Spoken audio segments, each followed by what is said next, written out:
Hello, I'm Barbara Naselrod from Dr. Robert Davis's office here at WBOC's Historic Studio D.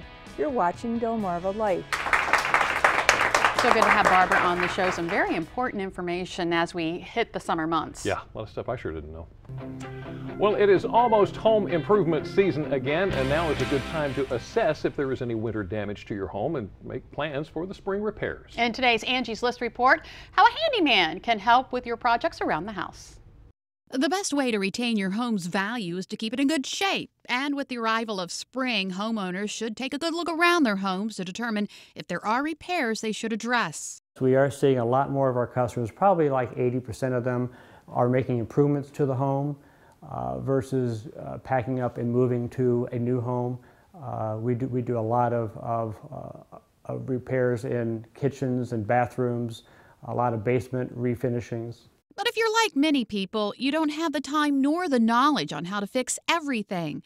That's where a handyman can come in. If you have a long honey-do list, hiring a handyman can be a great way to knock them out quickly. A handyman typically will charge by the hour, so you can aggregate a bunch of different little projects together and maybe hire a handyman for the day.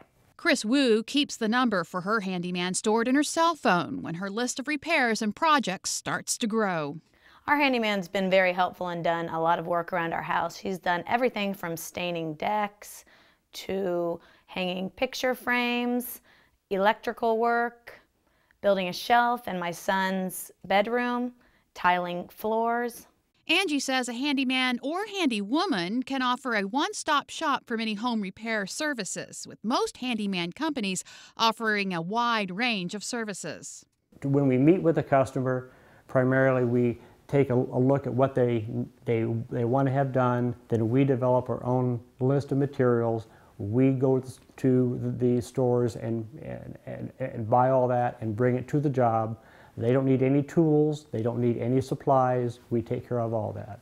Some focus on smaller home improvement projects such as weather stripping, faucet installation, and drywall repair, while others can do both small and large jobs.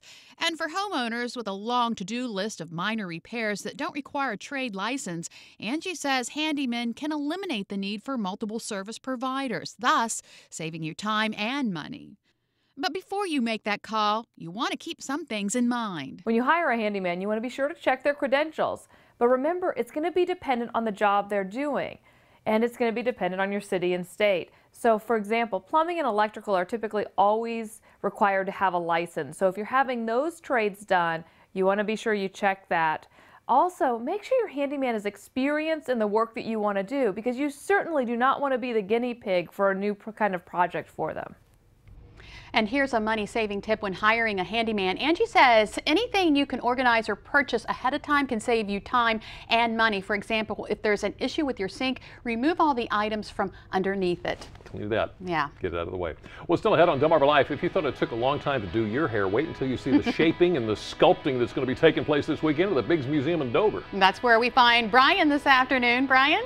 Well, Jimmy and Lisa, this weekend, the Biggs Museum is going to be transformed into one big fashion show for the 3rd annual Hair Affair coming up. We're going to give you a preview of the event, and trust me, you don't want to miss the pictures from last year. Stay with us. You're watching Delmarva Life. We will be right back.